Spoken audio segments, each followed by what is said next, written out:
Middle east से एक ऐसी खबर आई है जो पूरी दुनिया को हैरान भी कर रही है और राहत भी दे रही है। ईरान, इजराइल और अमेरिका के दरमियान पाकिस्तान में होने वाले फैसले कुन अमन मुज़ाकरात से ऐन कबल सऊदी अरब और ईरान के दरमियान नज़दीकी बढ़ती दिख रही है। ये इस बात का इशारा है कि खलीज में अब गोलियां नहीं बल्कि बातचीत का दौर शुरू होने वाला है। सऊदी अरब के वजीर खारजा प्रिंस फैसल बिन फरहान और ईरान के वजीर खारजा अब्बास अरागची के दरमियान टेलीफोन पर एक तवील बातचीत हुई है। दोनों रहनुमाओं ने न सिर्फ खलीज में तनाव को कम करने पर बात की बल्कि इलाकाई इस्तेहकाम कायम करने पर भी जोर दिया। मगरबी एशिया में कशीदगी के बाद ये पहली बार है जब दोनों ममालिक के दरमियान बातचीत हुई। ये गुफ्तगू ऐसे वक्त में हुई जब लेबनान पर इजरायली हमलों ने तबाही मचाई हुई है, जबकि जवाब में ईरान ने अपनाए हरमुज की नाकाबंदी करके आलमी तिजारत को खतरे में डाल दिया है। इस गुफ्तगू की गहराई को समझने के लिए थोड़ा पीछे मुड़कर देखना होगा। सालों से दोनों ममालिक के दरमियान कई बार तनाव देखने में आया।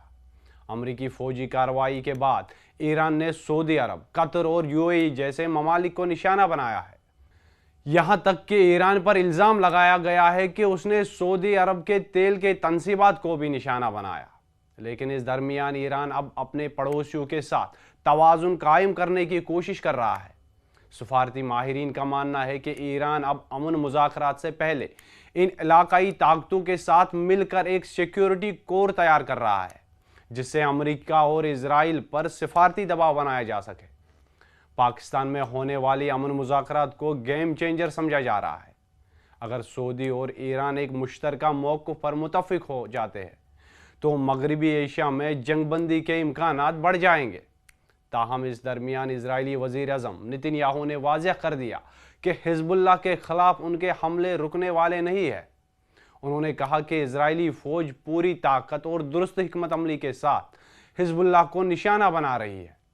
जब तक शुमाली इजराइल के रिहायशी अपने घरों में महफूज वापस नहीं लौटे जाते, तब तक हिज़्बुल्लाह के ठिकानों पर जहां भी ज़रूरी होगा हमला जारी रहेगा। नेतन्याहू के बयान ने एक बार फिर कशीदगी बढ़ा दी। मिडल ईस्ट इस वक्त एक नाजुक मोड़ पर खड़ा है। एक तरफ सफारती कोशिशें और मुज़ाकरात है तो दूसरी तरफ जंग और कशीदगी के साए अभी तक मौजूद है। आने वाले दिनों में यह वाज़ेह हो जाएगा कि यह खिता अमन की तरफ बढ़ता है या एक नई कशमकश की तरफ। मिडल ईस्ट से एक ऐसी खबर आई है जो पूरी दुनिया को हैरान भी कर रही है और राहत भी दे रही है। ईरान, इजराइल और अमेरिका के दरमियान पाकिस्तान में होने वाले फैसले कुन अमन मुज़ाकरात से ऐन कबल सऊदी अरब और ईरान के दरमियान नज़दीकी बढ़ती दिख रही है। ये इस बात का इशारा है कि खलीज में अब गोलियां नहीं बल्कि बातचीत का दौर शुरू होने वाला है।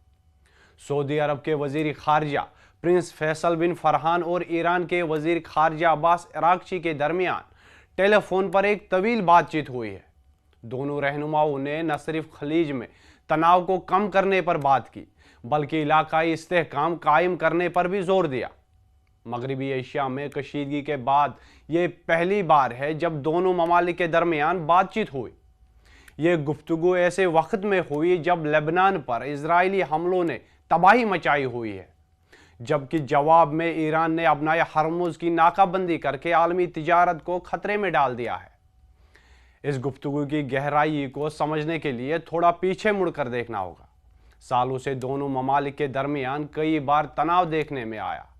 अमरीकी फौजी कार्रवाई के बाद ईरान ने सऊदी अरब, कतर और यूएई जैसे ममालिक को निशाना बनाया है।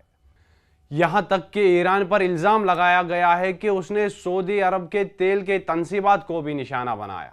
लेकिन इस दरमियान ईरान अब अपने पड़ोसियों के साथ तवाजुन कायम करने की कोशिश कर रहा है।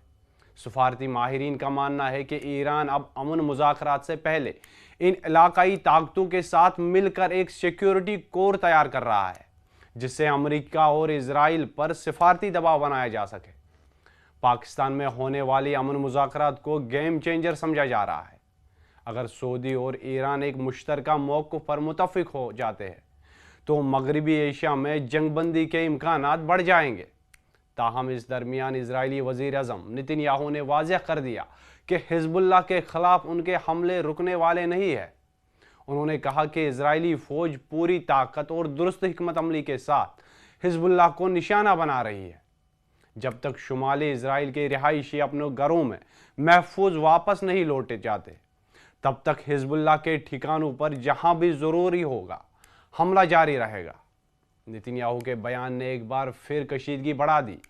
مڈل ایسٹ اس وقت ایک نازک موڑ پر کھڑا ہے۔ ایک طرف سفارتی کوششیں اور مذاکرات ہیں، تو دوسری طرف جنگ اور کشیدگی کے سائے ابھی تک موجود ہے۔ آنے والے دنوں میں یہ واضح ہو جائے گا کہ یہ خطہ امن کی طرف بڑھتا ہے یا ایک نئی کشمکش کی طرف۔